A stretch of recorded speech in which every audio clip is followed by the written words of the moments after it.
మొట్టమొదటిసారిగా వెనుకబడిన తరగతుల మీద వేసిన కమిషన్.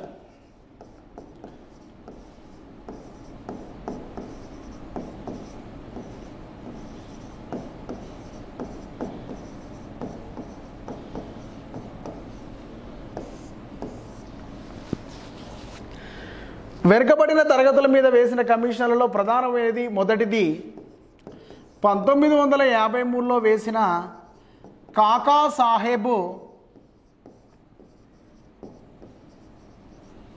కాలేకర్ కమిషన్. సో ఈయన ఎక్కువ మొత్తంలో బీసీల మీద ప్రయోగాలు చేసినటువంటి వ్యక్తి. సో ఆయన ఫోటో ఒకసారి గుర్తు చేస్తే ఈయన ఈ గడ్డం గిడ్లం ఉండేటువంటి వ్యక్తి.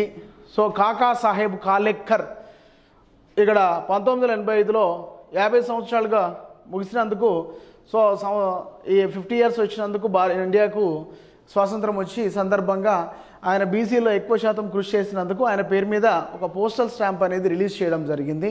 సో ఈయనను కాకా సాహెబ్ కాలేకర్ అంటారు.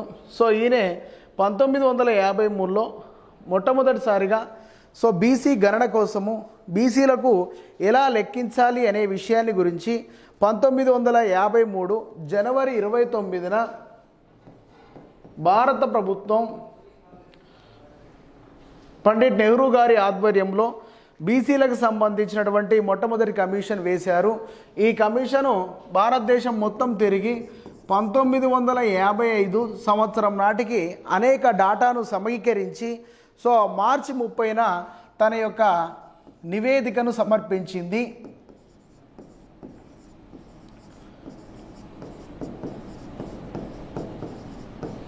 ఆర్థిక, సామాజిక, రాజకీయ అంశాల్లో వెనుకబడిపోయి కనీస అవసరాలు కూడా తీర్చుకోలేనటువంటి పరిస్థితుల్లో ఉండేటువంటి దేశవ్యాప్తంగా ఉండే బీసీ కులాలను కాకా కాలేకర్ కమిషన్ అనేది లెక్కించడం జరిగింది. ఈయన లెక్కించినటువంటి మొత్తం వివరాల ప్రకారము 1955 సమర్పించిన కాకా కాలేకర్ కమిషన్ నివేదిక ప్రకారము సో మొత్తము ఎన్ని కులాలు ఉన్నాయి అంటే ఇక్కడ ప్రధానంగా కాకా కాలేకర్ కమిషన్ దేశవ్యాప్తంగా సంచరించి 2399 బీసీ కులాలు ఉన్నట్లు చెప్పడం జరిగింది. ఇది చాలా ఇంపార్టెంట్ పాయింట్. సో 2399 కులాలు బీసీలో ఉన్నట్టు, వీటిలో కడు దయనీయమైనటువంటి పరిస్థితుల్లో ఉండేటువంటి మోస్ట్ బ్యాక్వర్డ్ క్యాస్ట్లను కూడా చెప్పారు. ఎంబీసీలు అంటారు. మోస్ట్ బ్యాక్వర్డ్ అంటే వెనుకబడిన తరగతుల్లో అత్యంత వెనుకబడిన తరగతులు కూడా ఉన్నాయి. అవి ఎన్ని చెప్పాడు అంటే 837 ఉన్నాయి అని చెప్పారు. సో నివేదిక ప్రకారము ఆర్థిక, సామాజిక, రాజకీయ అంశాల్లో వెనుకబడ్డ కొన్ని వర్గాలను గుర్తించి బీసీ కులాలుగా జాయిన్ చేయడం జరిగింది. అందులో 2399 అసలు కులాలు ఉండగా ఆ 2399లో 837 కులాలు వెనుకబడ్డే అత్యంత ఉన్నాయని చెప్పడం జరిగింది. సో ఈ కమిషన్ ప్రకారము బీసీలు అనగా ఎస్సీ ఎస్టీలను మినహాయించి తీవ్రంగా వెనుకబడిన వర్గాలను తీసుకున్నారు. ఎక్సెప్షన్ ఆఫ్ ద ఎస్సీ ఎస్టీని తీసేసి తీవ్రంగా వెనుకబడ్డ కులాలను తీసుకోవడం జరిగింది. ఇది భారతదేశంలో మొట్టమొదటిసారిగా ఈ యొక్క బీసీల మీద వేసినటువంటి ఫస్ట్ కమిషను. ఈ కమిషను సిఫారసుల మేరకు చాలా విషయాలనేవి ప్రభుత్వం అమల్లోకి తీసుకురావడం జరిగింది. అవేంటో సిఫారసులు చూద్దాం.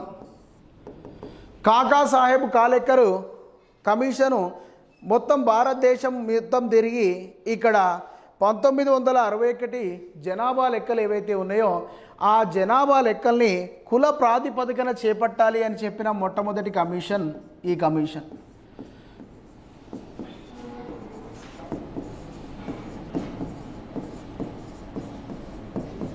ఫస్ట్ సూచన ఏంది అంటే సో ఎక్కువగా ఉండేటువంటి ఓబీసీ కులాలను కుల ప్రాతిపదికన లెక్కించాలి వచ్చే 1961 జనాభా లెక్కల్లో అని చెప్పి 1955లో సబ్మిట్ చేసిన నివేదికలో ఫస్ట్ సిఫారసు చేయడం జరిగింది.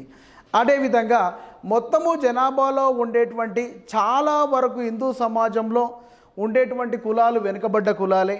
సో ఇందులో స్త్రీలు ఉన్నారు, బీసీ విద్యార్థులు ఉన్నారు, అనేక రకాల స్త్రీలు కానీ వెనుకబడిన తరగతులు కానీ బీసీలలో చాలా వరకు స్త్రీలు కానీ మరియు అనేక రంగాల్లో అనేక అంశాల్లో వెనుకబడిన వారు ఉన్నారు. సో వీరికి ముందుకు తీసుకువెళ్ళడానికి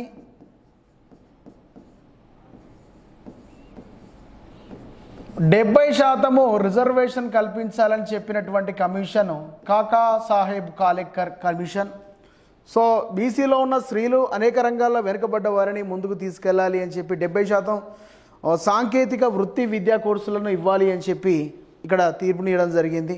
సో ప్రధానంగా వెనుకబడినటువంటి వారిలో ప్రభుత్వ ఉద్యోగాల్లో ఇక్కడ క్లాస్ 1, 2, 3 అని చెప్పి 3 రకాల ఉద్యోగాలను క్రియేట్ చేయాలి అని, క్లాస్ 1, క్లాస్ 2, తరగతి 1, తరగతి 2, తరగతి 3. సో వెనుకబడిన వారి కోసం 3 రకాలుగా ఉద్యోగాలు చేపట్టాలని, వెనుకబడిన వర్గం 1లో 25% ఉద్యోగాలు ఇవ్వాలి అని, వెనుకబడ్డ 2%లో 40% ఉద్యోగాలు ఇవ్వాలి అని చెప్పి, వెనుకబడిన వర్గంలో 3వది అని చెప్పి 33% రిజర్వేషన్స్తో కూడినటువంటి చేస్తే సో వీళ్ళందరూ అభ్యున్నతి సాధిస్తారు అని చెప్పి సిఫారసు చేసినటువంటి వ్యక్తి కాకా కాలేకర్ కమిషన్. సో ప్రధానంగా ఈ కమిషన్ భారతదేశం మొత్తం తిరుగుతూ సో ఫైనల్గా బీసీ కులాలను ఎలా గుర్తించారయ్యా అంటే, 1 కులం ఆధారంగా వెనుకబడిన వారు, 2 విద్యాపరంగా వెనుకబడిన వారు, చదువు లేకుండా కుల వృత్తులు చేసుకుంటూ, అదేవిధంగా ప్రభుత్వ ప్రైవేటు ఉద్యోగాలు ఏవీ లేకుండా ఏదైనా ప్రభుత్వ ఉద్యోగం రావాలన్నా ప్రైవేటు ఉద్యోగం రావాలన్నా మినిమం ఆ రోజున PUC పాస్ అవ్వాలి. అది లేకనే కదా చాలామంది వెనుకబడేది. సో ప్రభుత్వ ప్రైవేట్ రంగాల్లో ఉద్యోగం లేనివారు, నెక్స్ట్ వ్యాపారం వాణిజ్యం వంటి లాభసాటి అయినటువంటి మార్గాలు ఏవీ లేవారు. వ్యాపారం లేదు, వాణిజ్యం లేదు, కమర్షియాలిటీ లేదు, బిజినెస్ లేదు. సో ఈ ప్రధానంగా ఈ 4 అంశాలను తీసుకొని కుల ఆధారంగా, కులంలో ఉండేటువంటి విద్యను అభ్యసించిన వారి ఆధారంగా, ప్రభుత్వ ప్రైవేటు ఉద్యోగాలు లేనటువంటి వారి ఆధారంగా, వ్యాపారము వాణిజ్యము లేనటువంటి వారి ఆధారంగా కుల గణన అనేది చేశారు కాకా సాహెబ్ కాలేకర్ గారు. మొత్తము కులం ఆధారంగా మొత్తం వెనుకబడి ఉన్నాయని చెప్పి రిపోర్ట్ ఇచ్చి సో ఈ యొక్క సిఫారసుల్ని వెంటనే ఇమీడియట్గా నెహ్రూ గారు ఇంప్లిమెంట్ చేయాలని చెప్పినటువంటి కమిషనే కాకా సాహెబ్ కమిషను 1953లో వేస్తే 55లో తన నివేదికను సమర్పించినటువంటి కమిషన్. సో ఇందులో కొన్ని మాత్రమే ఇక్కడ ప్రభుత్వం స్వీకరించింది, అన్నిటినీ స్వీకరించలేదు. ఇక నెక్స్ట్ ఎగ్జామినేషన్ పాయింట్ ఆఫ్ వ్యూలో ఎక్కువ మొత్తంలో బిట్టు రావడానికి ఆస్కారం ఉన్నది మండల్ కమిషన్. సో వెనుకబడిన తరగతులకు ఆద్యుడు పితామహుడు లాంటి వారు బీపీ మండల్ గారు. సో ఆయన ఇచ్చిన సిఫారసులు ఏందో చూద్దాం.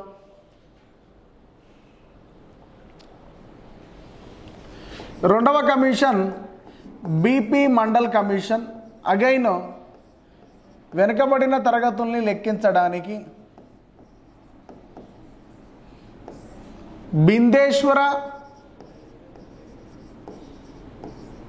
ప్రసాద్ మండల్, బీపీ మండల్ అంటే పూర్తి పేరు,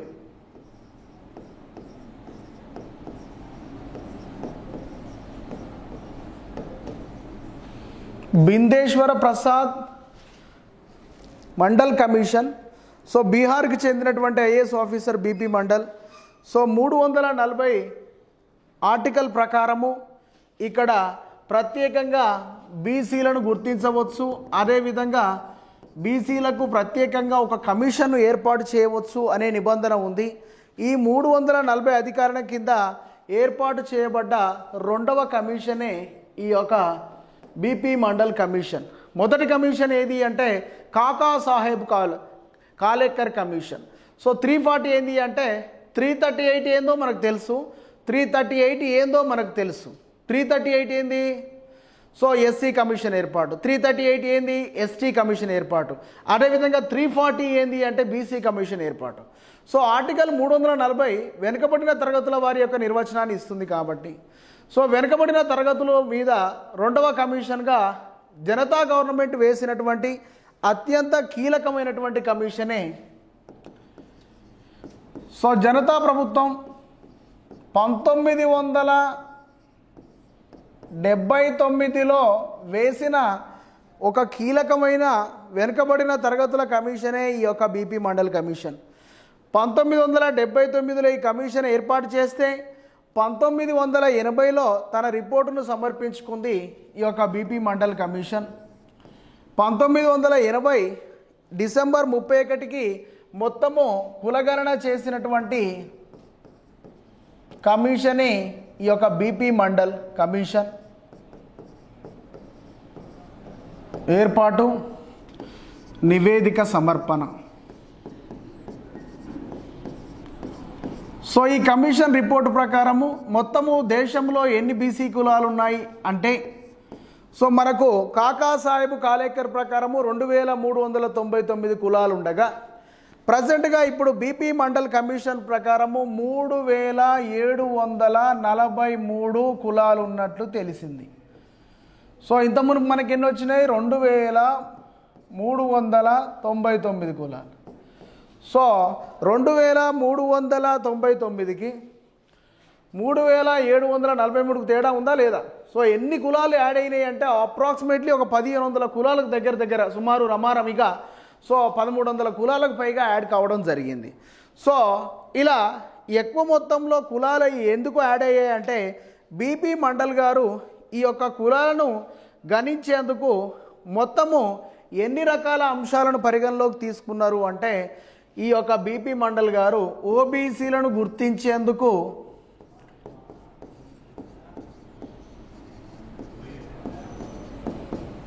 బీపీ మండల్ గారు భారతదేశంలో ఉండేటువంటి ఓబీసీల్ని గుర్తించేందుకు మొత్తము 11 రకాల అంశాలను పరిగణలోకి తీసుకున్నారు. ఏమిటయ్యా 11 రకాల అంశాలు అంటే ప్రధానంగా బీసీలో ఉపకులాలు ఉన్నట్లు, సామాజిక ఆర్థిక విద్య పరంగా అవకాశాలు అనేవి కొన్ని కులాలకు అందట్లేవు అని, సామాజిక విద్య ఆర్థిక అంశాలలో చాలా కులాలు వెనుకబడినట్లు గుర్తించి ఈ యొక్క సామాజిక అంశాల్లో కొన్ని అంశాలు, విద్యలో కొన్ని అంశాలు, ఆర్థిక పరంగా కొన్ని అంశాలు గుర్తించి మొత్తం 11 అంశాలను లెక్కించి ఇతను తీసుకోవడం జరిగింది. సోషల్గా 4 అంశాల్లో వెనుకబడినట్లు, అంటరానితనము, అస్పృశ్యత మరియు ప్రజా రవాణా లేకుండా ఉండడం సామాజిక అంశాల్లో అయితే, విద్యాపరంగా చూస్తే 3 అంశాలు అంటే కంప్లీట్గా ఇక్కడ విద్య లేనివారు, స్కూల్కి వెళ్ళని వారు, విద్యను ఉన్నత విద్యకు వెళ్ళలేని వారు అనే అంశాలు. అదేవిధంగా ఆర్థిక పరంగా చూస్తే మరొక 4 అంశాలు, లాభసాటి వృత్తి లేకపోవడం, స్వేచ్ఛ వ్యాపారం వాణిజ్యము సో అలాంటివి ఏవీ లేకపోవడం అనేది. సో 4, 4, 3 మొత్తం 11 అంశాలను ఇక్కడ లైనప్ తీసుకొని మొత్తము లెక్కించగా మొత్తం ఇన్ని రకాల ఓబీసీ కులాలు వచ్చాయి. సో భారతదేశంలో 1931 జనాభా ప్రకారం కనుక చూసుకుంటే 52% జనాభా ఉంటే సో ఈ యొక్క 79 వరకు వచ్చేసరికి ఇక్కడ ఎక్కువ మొత్తంలో జనాభా ఓబీసీ జనాభా ఉంది కాబట్టి ఓబీసీలకు విద్య మరియు ఉద్యోగాలలో ఎంత శాతం రిజర్వేషన్ కల్పించమని చెప్పారు అంటే 27% రిజర్వేషన్ కల్పించమన్నారు.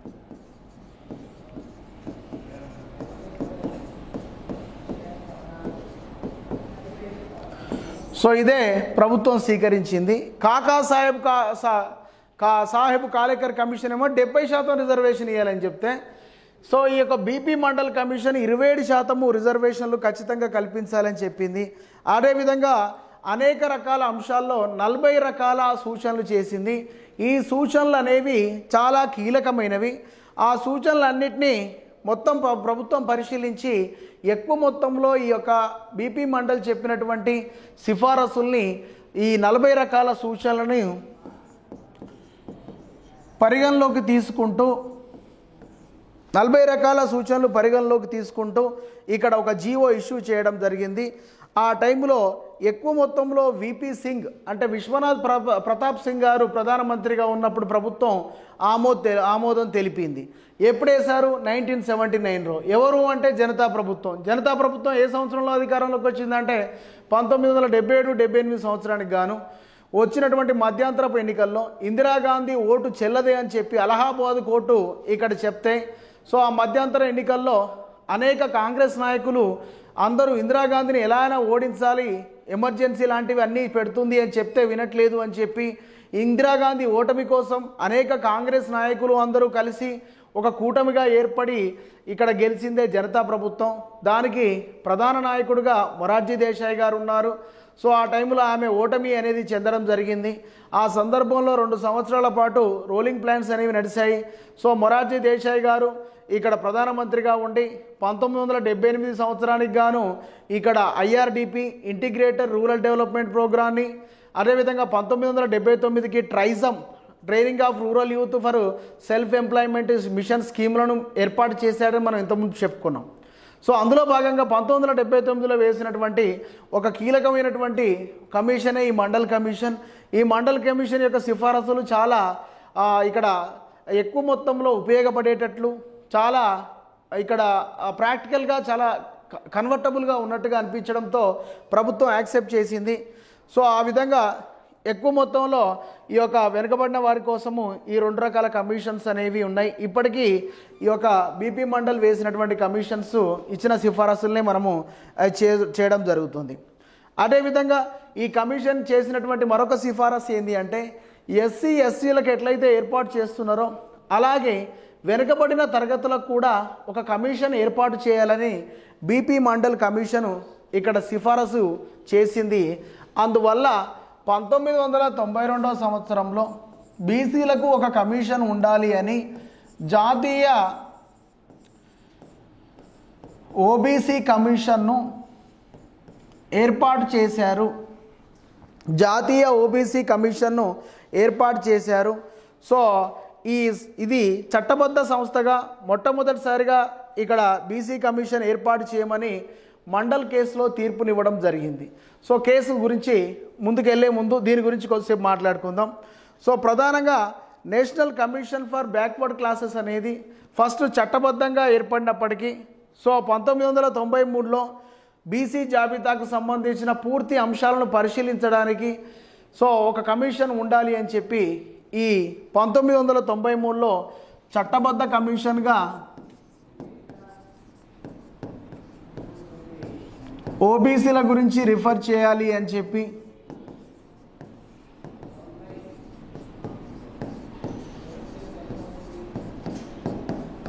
ఓబీసీల గురించి అధ్యయనం చేయడానికి ఈ యొక్క కమిషన్ ఏర్పాటు చేసింది. దీంట్లో ఒక చైర్మన్ ప్లస్ 4 సభ్యులతో పాటు ఉంటారు, 5 సభ్యులు ఉంటారు. ఇందులో మహిళా సభ్యురాలు కంపల్సరీగా ఉండాలి అని చెప్పే నిబంధనలు ఉన్నాయి. సో ఓబీసీ జాబితాకు సంబంధించినటువంటి వారిలో 3 సంవత్సరాలు ఇక్కడ ఖచ్చితంగా పదవీ కాలంతో పాటు సో వారికి విధి విధానాలు అనేవి రూపొందించడం జరిగింది. 1993లో వేసినటువంటి national commission for backward classes అనేటువంటి వాటికి 2016లో ఇక్కడ ప్రధానంగా సవరణ జరిగి ఈ యొక్క ప్రస్తుత కమిషన్ అనేది 102వ రాజ్యాంగ సవరణ ద్వారా ఇక్కడ రాస్తున్నా. సో ఇది చాలా ఇంపార్టెంట్ స్టార్ మార్కు. 102వ రాజ్యాంగ సవరణ ద్వారా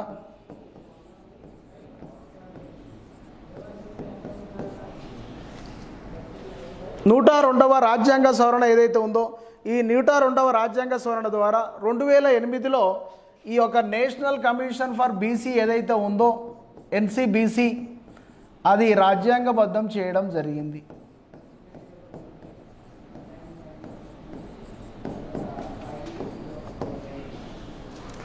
సో ఫస్ట్ ఏర్పడినప్పుడేమో చట్టబద్ధంగా ఏర్పడింది. రీసెంట్గా 2018లో 102వ రాజ్యాంగ సవరణ ద్వారా సో ఆర్టికల్ 338B సో పొద్దున చెప్పాను 338 SC, 338A ST, 338B OBC. So అట్లా గుర్తుపెట్టుకోవాలి. సో 338B అధికరణం ప్రకారము జాతీయ స్థాయిలో ఓబీసీకి ఒక కమిషన్ ఉండాలని, దానికి రాజ్యాంగబద్ధంగా హోదా ఉండాలని ఇక్కడ ఏర్పాటు చేశారు. 1993లో ఏర్పాటు చేసినప్పుడు ఈ యొక్క నేషనల్ కమిషన్ ఫర్ బీసీ దానికి ఇక్కడ భగవాన్ లాల్ సాహ్ని అనేటైనే చైర్మన్గా ఉండగా ప్రజెంట్గా ఈ యొక్క ఎన్సీబీసీ యొక్క చైర్మన్ హన్స్రాజ్ గంగారాం అహీర్ అనేటైనే ప్రధానంగా ఇప్పుడు ప్రజెంట్ సిట్టింగ్ చైర్మన్గా ఉన్నాడనే విషయం మనం గుర్తుపెట్టుకోవాలి.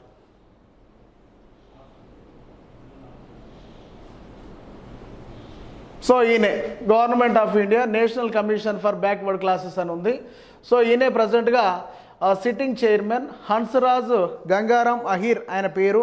సో ఆయనే ఓబీసీలకు సంబంధించినటువంటి పూర్తి స్థాయి కులాల జాబితాను సవరించడం లేదా వేరే క్యాస్ట్లోకి చేర్చడం, వేరే క్యాస్ట్లు ఉన్నాయి ఓబీసీలోకి తీసుకురావడం, సో వారి యొక్క స్థితిగతుల మీద అధ్యయనం చేయడం, వారి యొక్క హక్కులకు భంగం వాటిల్లితే ఫిర్యాదులు స్వీకరించడం, అదేవిధంగా రాజ్యాంగబద్ధది కాబట్టి ఎస్సీ కమిషన్ ఎస్టీ కమిషన్కి ఎట్లా అయితే పవర్స్ ఉంటాయో సో ఏ ఆఫీస్కైనా వెళ్ళడం, ఏ డాక్యుమెంట్నైనా పరిశీలించడం, మరియు ప్రత్యేకించి దాడులు జరిగినప్పుడు వారిని పరిరక్షించడం. సో ఆ సంవత్సరంలో జరిగినటువంటి ఓబీసీ దాడులు రక్షణల కోసం మొత్తం చేసినటువంటి విషయాలన్నింటినీ ఒక ఫైల్గా రూపొందించి రాష్ట్రపతికి నివేదిక అందించడం అనేది ఈ యొక్క రాష్ట్ర బీసీ కమిషను ఈ యొక్క జాతీయ బీసీ కమిషన్కు ఉండాల్సినటువంటి విధులు అని చెప్పి గుర్తుపెట్టుకోవాలి.